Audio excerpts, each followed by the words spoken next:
گزر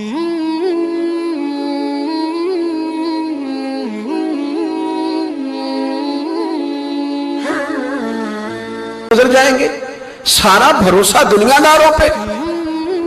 حضرت بایزید بستامی رحمت اللہ تعالیٰ علیہ فرماتے ہیں کہ رمضان کا مہینہ تھا تو میرے بستان میں نا سارے میرے ہاتھ چومنے والے تھے۔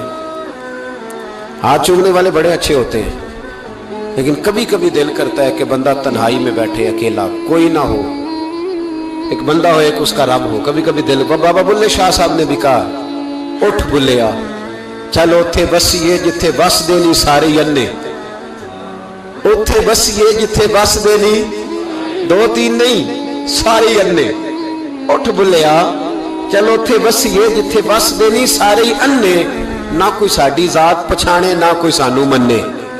تو حضرت بایزید فرماتے میرا بھی دل کرتا تھا آج وہاں جاؤں جہاں کوئی جاننے والا نہ ہو، اور وہاں جا کے نہ میں، رمضان کا مہینہ تھا تو دل کیا کہ وہاں جا کے روزے گزاروں جہاں ہاتھ چومنے والے نہ ہوں، میں ذرا کھل کے عبادت کر لوں۔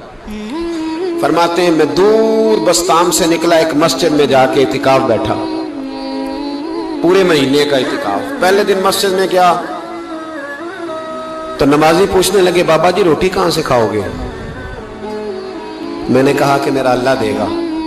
یہ نہیں کہتے کہ بابا جی فکر نہ کرنا روٹی آ جائے گی، کہا روٹی کہاں سے کھاؤ گے؟ کہا اللہ دے گا۔ کہنے لگے اللہ تو دے گا پر کس طرح؟ تو آپ فرمانے لگے آپ مسلمان ہیں، آپ کو سمجھنا چاہیے کہ اللہ وسیلے کو پسند ضرور فرماتا ہے پر اللہ وسیلے کا محتاج نہیں، وہ اگر چاہتا ہے تو پھر بے حساب ہی عطا فرماتا ہے، تو وہ دے دے گا، دے گا انشاءاللہ۔ کہنے لگے جی دے گا تو صحیح پر کس طرح؟ آپ فرماتے میں نے سمجھایا، دو نمازیوں کو زور کے وقت سمجھایا تو دو پھر عصر میں پوچھنے لگ گئے کہ بابا جی ادھر ہی رہنا ہے پورا مہینہ؟ کہا ادھر ہی رہنا ہے۔ تو روٹی؟ میں نے کہا اللہ دے گا۔ کہتے انہوں نے بھی پوچھا کیسے، ان کو بھی میں نے سمجھایا۔ پھر وقت ہو گیا مغرب کا تو دو تین نمازی پھر پوچھنے لگ گئے، حاجی ہیں، نمازی ہیں، صوفی درویش قاری ہیں، پر یہ بتا کہ تیرے من کا تعلق بھی جڑا ہوا کہ نہیں؟ تیرے اندر سی آواز بھی توکل علی اللہ کی آتی ہے کہ نہیں؟ یہ بھی تو غور کرنا۔ حضرت بایزید کہتے ہیں میں تنگ آ گیا، میں نے معلوم کیا کہ یہ ساتھ گھر کس کا ہے؟ بتایا گیا یہودیوں کا ہے۔ میں نے کسی ذریعے سے ان سے رابطہ کیا یا میں خود چلا گیا، میں نے ان سے رابطہ کر کے کہا کہ تمہارے گھر میں کوئی کام کاج کرنے والی عورتیں تو ہوں گی؟ کہا ہیں۔ فرمایا مجھ سے پیسے لے لو، بس دو روٹیاں سویرے مل جائیں سحری میں، دو شام کو مل جائیں، تو میں سرکے سے کھاؤں یا کسی چیز سے تناول کروں، دو روٹیاں مجھے صبح شام پیسے لے لو۔ فرماتے ہیں وہ مان گئے۔ اب میرا دل کرتا تھا کوئی نمازی مجھ سے سوال کرے تو میں ذرا اعلان کر دوں کہ میرا بندوبست ہو گیا ہے، میں ذرا اعلان کر دوں کہ میرا بندوبست، خرد نے کہہ بھی دیا لا الہ الا اللہ تو کیا حاصل، دل و نگاہ اگر مسلمان نہیں تو کچھ بھی نہیں۔ فرماتے ہیں میں ایک نمازی نے عصر میں پوچھ لیا کہ بابا روٹی، تو میں بول پڑا، میں انتظار میں تھا، میں بولا، میں نے کہا نمازیوں، حاجیوں، درویشوں، رمضان کے روزے رکھنے والوں، صائم الدہر قائم اللیل لوگوں، یہ ساتھ میرے پڑوس میں مسجد کے یہودی ہیں، میں نے پیسے چکا دیے ہیں، دو روٹیاں سویرے دو شام مل جائیں۔ کہتے اعلان کیا تو نمازی چپ کر گئے۔ اب 3 دن بیت گئے، کسی نے پوچھا ہی نہیں، اللہ، کسی نے پوچھا نہیں روٹی کہاں سے آئے گی۔ حضرت بایزید فرماتے ہیں فجر کا وقت تھا، سر سجدے میں رکھ کے میں کھول کے رویا، اور نماز پڑھ کے میں نے نمازیوں سے کہا او نمازیوں آؤ دوبارہ سے کلمہ پڑھیں، آؤ پھر سے کہیں لا الہ الا اللہ، آؤ پھر سے کلمہ پڑھیں۔ کہتے نمازی کہنے لگے تو کون ہوتا ہے ہمیں دوبارہ کلمہ پڑھانے والا؟ میں نے کہا یارو کس طرح کے مسلمان ہو کہ میں روز کہتا رہا اللہ دے گا، تم کہتے تھے کیسے دے گا، اور جب میں نے کہا 2 روٹیاں یہودی دے دیں گے تو تم خاموش ہو گئے ہو۔ اور مجھے بتاؤ جن لوگوں کا یہودیوں پہ توکل مضبوط ہو اور رب پہ توکل کمزور ہو، انہیں دوبارہ کلمہ پڑھنا چاہیے کہ نہیں پڑھنا چاہیے؟ انہیں دوبارہ اللہ تبارک و تعالیٰ کی توحید کی شہادت دینی چاہیے کہ نہیں دینی چاہیے؟ آؤ پھر سے کلمہ پڑھیں۔ قرد نے کہہ بھی دیا لا الہ الا اللہ تو کیا حاصل، دل و نگاہ اگر مسلمان نہیں تو کچھ بھی نہیں۔ کلندر لاہوری بول کے کہنے لگے جو میں سر بسجدہ ہوا کبھی تو زمین سے آنے لگی صدا، تیرا دل تو ہے صنم آشنا، تجھے کیا ملے گا نماز میں؟ بھائیو، اخلاق کی پہلی سیڑھی یہ ہے کہ تیرا اپنے رب پہ بھروسہ کتنا ہے۔ تیرا انویسٹر پہ بھروسہ زیادہ ہے، سیٹ پہ بھروسہ زیادہ ہے، بلڈر پہ بھروسہ زیادہ ہے، تیرا انڈسٹری کے مالک پہ بھروسہ زیادہ ہے کہ اللہ پہ بھروسہ زیادہ ہے؟ تو اخلاق کا مطلب ہے پہلی سیڑھی، اور دوسری سیڑھی اخلاق حسنہ کی وہ ہے شکر کرنا۔ کیا کرنا؟ بول کے بتائیے، بول۔ دوسری سیڑھی، ہمارے یہاں نا دکھوں پہ فوکس ہے کہ جسے پوچھیں کیا حال ہے تو اس کے وجود میں 360 ہڈیاں ڈاکٹر بتاتے ہیں۔ بھائی صاحب طبیعت کیسی ہے؟ کہتے ہیں یہ گھٹنا بڑا درد کرتا ہے۔ اللہ کے بندے 359 ٹھیک ہے نا تیری، ان کا بھی ذکر کر۔ ایک ٹھیک نہیں تو اس کا نام لے لیا، کہتا ہے گھٹنا بڑا درد کرتا ہے، تو باقی ساری ٹھیک ہے نا، ان کا ذکر ہی نہیں کیا۔ بھائی طبیعت کیسی ہے؟ حالات کس طرح کے ہیں؟ کہتا بس کاروبار نہیں چلتا، بچے ہیں الحمدللہ، مکان ہے الحمدللہ، صحت ہے الحمدللہ، امن ہے الحمدللہ، گھر میں سکون ہے الحمدللہ۔ کمزوری کیا ہے؟ کاروبار نہیں۔ بھائی سارا رونا کاروبار کا ہی روئے گا، شکر کب کرے گا تو؟ کس وقت وہ ٹائم آئے گا؟ اللہ نے وعدہ فرمایا قرآن پاک میں، وعدہ فرمایا لَإِن شَكَرْتُمْ لَأَزِيدَنَّكُمْ، فرمایا تم شکر ادا کرو تمہارا رب تمہاری نعمتوں میں اضافہ فرما دے گا۔ یہ نہ کہو کہ کاروبار کر رہا ہوں تو انویسٹمنٹ بڑھاؤں گا تو نعمت بڑھ جائے گی، یہ نہ کہو کہ میں 2-3 سائیڈ بزنس اور کروں گا تو مال بڑھ جائے گا، فرمایا شکر ادا کرو۔ کیا کرو؟ کیا کرو جی؟ شکر۔ شکر ہم بھلا کس طرح ادا کرتے ہیں؟ کہتے ہیں جناب کیا حال ہے؟ کہتے بس شکر ہے جی جو ٹائم گزر رہا ہے۔ میں نے کہا یہ شکر دے، یہ شکر، یہ تو شکوہ ہے۔ شکر ہے جی اللہ جس حال میں رکھے۔ تو میں کہتا ہوں کس حال میں آپ ماشاءاللہ سولی پہ لٹکے ہوئے؟ کیا حال ہے مثلا؟ کس حال میں اللہ رکھے؟ کربلا میں کھڑے ہیں آپ، بدر کے میدان میں ہیں، احد میں ہیں آپ، قریش مکہ سے لڑائی ہو رہی، کیا انداز ہے یہ؟ بس شکر ہے جس حال میں رکھے۔ کیا آپ سمجھتے ہیں ہمیں حضرت یوسف علیہ السلام جیسی مصیبتوں کا سامنا ہے؟ کیا ہم سمجھتے ہیں کہ ہم پر وہ ظلم توڑے جا رہے ہیں جو حضرت بلال پر توڑے گئے تھے؟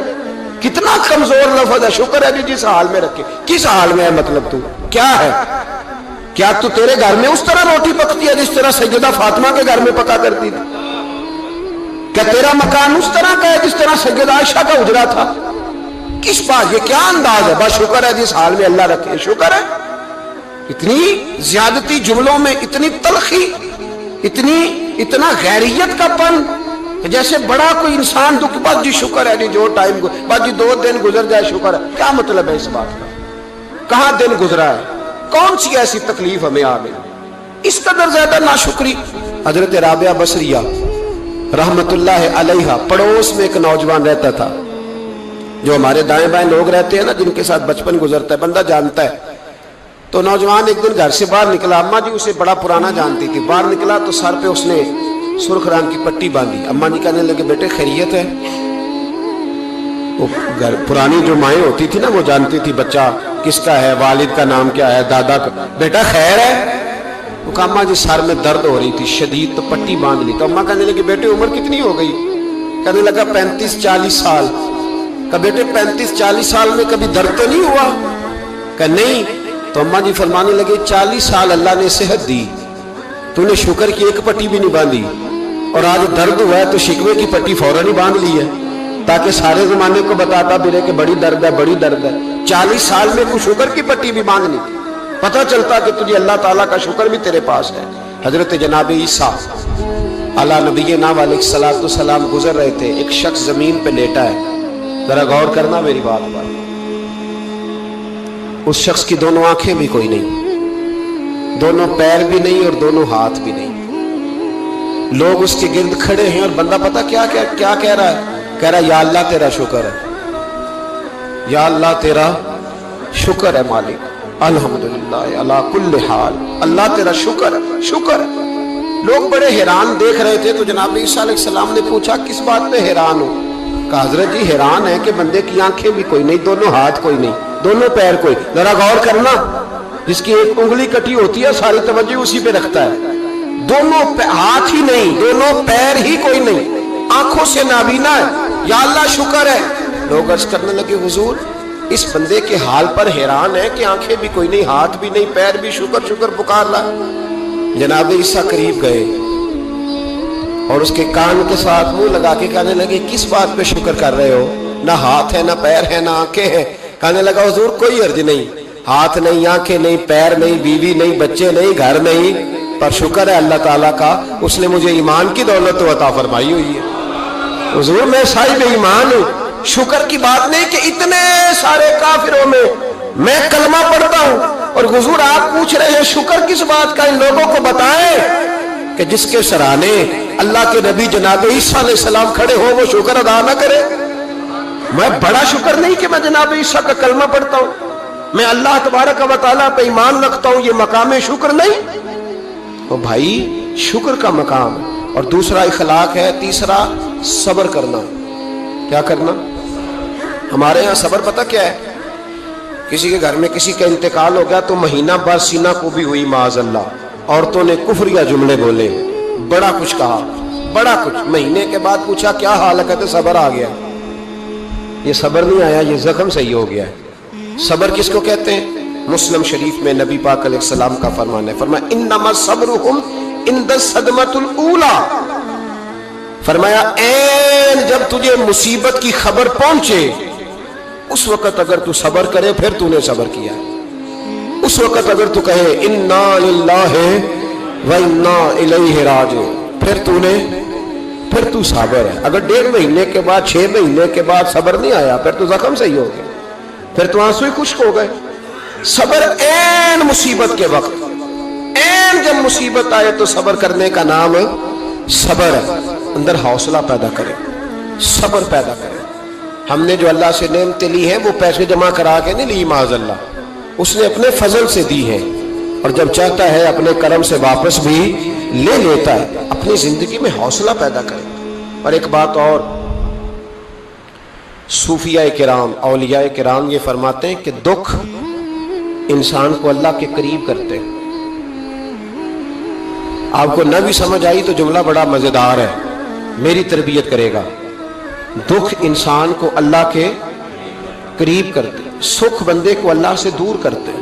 یاد رکھنا، جن کو دکھ کوئی نہیں نہ ہوتا وہ تو بیت اللہ کے غلاف کو پکڑ کے بھی نہیں روتے، جو تڑپ رہے ہوتے ہیں نا، تڑپ رہے ہوتے ہیں، سسکیاں لے رہے ہوتے ہیں، ان کے قریب جا کے پوچھو بابا کیا مسئلہ ہے، تو کہتے ہیں بیٹی سسرال میں دکھی ہے، بیٹا جوان ہے پر بے اولاد ہے۔ دکھ ہے نا جن لوگوں کو، ان کے پاس درد ہے، ان کی آنکھوں میں آنسو ہے، لیکن جو سکھی ہیں ان کا ماحول، ان کے معاملات سخت ہو جاتے۔ حضرت ایوب علی نبینا علیہ الصلوۃ والسلام اللہ کے پیغمبر ہیں، اللہ نے بیٹے بھی دیے، کھیت بھی دیے، بہت زیادہ جانور بھی دیے، بڑی دولت، بڑا کچھ۔ رب آزماتا بھی ہے، اس کا نظام ہے، جتنا کہ اس کے قریب ہوتا ہے اتنا ہی زیادہ آزماتا ہے۔ فرشتے عرض کرنے لگے مولا جناب ایوب، اللہ کریم نے فرمایا یہ میرا دوست ہے، ایوب میرا نبی ہے، میرا پیغمبر ہے، میرا دوست ہے۔ تو فرشتے عرض کرنے لگے مولا جو اس کو اتنا نواز دے اس نے دوست تو بننا ہی ہوتا ہے۔ ایک روایت میں 7 بیٹے، ایک میں 14 بیٹے، کھیت کھلیان باغ، بڑا کچھ، تو دوست تو بننا ہے۔ تو رب کریم نے فرمایا جاؤ آزما لو، جا کے جاؤ، جا کے۔ کون کہہ رہا ہے؟ یاری تیری سونا تے ازمائشاں تیریاں اگ، اے سونا پرکھیا جاوندا ہی پہلو نال اگاں دے لگ، جاؤ آزما لو۔ فرشتے آ گئے، ایک ہی دن میں سارے باغ اجڑ گئے، جل گئے کھیت۔ ایک دن لگا، بننے میں وقت لگتا ہے، اجڑنے میں وقت نہیں لگتا۔ ایک دن لگا تو جانور ایک بیماری سے سارے مر گئے۔ جناب ایوب گھر سے باہر نکلے، واپس آئے تو ساری اولاد کی لاشیں پڑی۔ بڑا مشکل مسئلہ ہے نا، لیکن زبان پہ ایک ہی لفظ ہے انا للہ و انا الیہ راجعون۔ حضرت ایوب صبر سے، حوصلے سے، اطمینان سے۔ اس پر بس نہیں، اللہ کے نبی پیغمبر، یہاں تو جو 5 نمازیں پڑھتا ہے وہ کہتا ہے مجھے بخار کیسے ہو گیا، حالانکہ میں نمازی ہوں، میں تو روزانہ سورۃ یاسین پڑھتا ہوں، میرے گھر میں فاقہ کیسے آ گیا۔ میں تو روزانہ صبح قرآن شریف کھولتا ہوں، پھر بھی حضرت جی میرے گھر کے اندر بیماری کا کیا لینا دینا؟ حضرت ایوب بیمار ہو گئے، 1 2 3 4 ہفتے، مہینے، سال نہیں، 16 سال بیت گئے بیمار ہیں، 16 سال بیت گئے، 16 سال حضرت ایوب علیل ہے۔ ایک دن زوجہ قریب آئیں تو کہنے لگی آپ اللہ کے نبی ہیں، آپ جو بھی دعا کریں مالک قبول فرما لیتا ہے، دعا کریں آپ کو شفا دے دے۔ جناب ایوب فرمانے لگے ایک بات تو بتا، شفا کتنے دن رہی ہے؟ کہنے لگی 60 سال۔ فرمایا کھیت کھلیان اولاد مال دولت کتنا عرصہ رہا؟ کہا 60 سال۔ 60۔ آپ فرمانے لگے بیماری کو کتنے سال ہوئے؟ کہا 16 سال۔ فرمانے لگے ذرا مجھے تکلیفیں اور بیماریوں کو بھی 60 سال ہو لینے دے، پھر دعا بھی مانگ لوں گا۔ برابر تو ہو لے، ابھی تو صرف 16 ہوئے، 60 ہو لے دعا مانگ لوں گا۔ اور فرمانے لگے دعا مانگنی چاہیے پر میرے رب کو پتا ہے ایوب کس حال میں ہے، بس زبان پہ یہ لفظ آئے تو اللہ نے فرشتوں سے فرمایا تم نے جانچ لیا ہے لیبلوکم ایکم احسن عملا؟ پتہ چل گیا؟ کہ مولا چل گیا۔ فرمایا جاؤ اب میرے بندے کو نواز دو۔ بس مالک بے نیاز ہے نا، بنجر زمینیں پھر سے آباد ہو گئی، پھر سے جانور آ گئے، پھر سے وہی لہر بہر ہو گئی، بیٹے بھی اللہ نے دے دیے، مال دولت جائیداد ہر چیز، گھر میں بیٹھے شفا بھی ہو گئی۔ حضرت ایوب کی زوجہ قریب بیٹھی ہے، سکھوں کے دن آ گئے، پوچھنے لگی ایوب ایک مسئلہ پوچھنا ہے۔ ایک بات ذہن میں آئی، اجازت دے تو دریافت کروں؟ فرمانے لگے پوچھو۔ تو زوجہ عرض کرنے لگی حضور بتلائیے دکھ اچھے کے سکھ، دکھ اچھے کے سکھ؟ تو جناب ایوب فرمانے لگے دن سارے اللہ کے ہیں، دن سارے اللہ، دکھی رکھے تب بھی مہربانی، سکھی رکھے تب بھی فضل اسی کے ہیں، پر اگر میرے دل کا حال پوچھے نا تو دکھ بڑے اچھے تھے، بڑے اچھے تھے وہ دکھ۔ کہا حضور دکھ اچھے تھے؟ تو جناب ایوب فرمانے لگے جب میں بیمار تھا تو میرا رب 24 گھنٹے میں ایک دفعہ میرا حال پوچھا کرتا تھا۔ رب پوچھتا تھا ایوب تیرا کیا حال ہے؟ رب پوچھتا تھا، خدا خود میر مجلس بود، اللہ پوچھتا تھا۔ فرماتے ہیں 12 گھنٹے اس مزے میں گزر جاتے تھے کہ میرے رب نے میرا حال پوچھا ہے، 12 گھنٹے اس کیف میں بیت جاتے کہ اللہ نے حال پوچھا ہے۔ اور فرمایا اگلے 12 گھنٹے میں انتظار کرتا رہتا تھا کہ رب دوبارہ کب حال پوچھے گا۔ فرمایا 24 گھنٹے میں ایک دفعہ پوچھتا تھا، 2 عمر دراز مانگ کے لائے تھے 4 دن، 2 آرزو میں کٹ گئے، 2 انتظار میں۔ تو فرماتے ہیں بس یہ اس طرح حال گزر جاتا تھا۔ فرمانے لگے شفا تو ہو گئی، صحت تو ہو گئی، کھیت کھلیان تو ہو گئے، پر اب میرا رب میرا حال تو نہیں نہ پوچھتا۔ صبر کرنا سیکھیں، حوصلہ پیدا کریں۔ یہ چھوٹی چھوٹی باتوں پہ، چھوٹے چھوٹے معاملات پہ رونے لگنا اور چھوٹی چھوٹی چیزوں کو آڑ بنا کر ناشکری کرنا، صبر پیدا کریں۔ یہ بہت اعلیٰ عادت، اگر آپ میں حوصلہ ہوگا نا تو گھر کے اندر بہت سارے معاملات، گھر کے اندر، دفتر کے اندر، فیکٹری کے اندر، معاشرے کے اندر صحیح رہیں۔ لیکن اگر آپ صبر کے عادی نہیں، صبر نہیں کرنا آتا تو پھر تو بڑی جلدی آپ کے معاملات بگڑنے لگے۔ چوتھی عادت ہے نیکی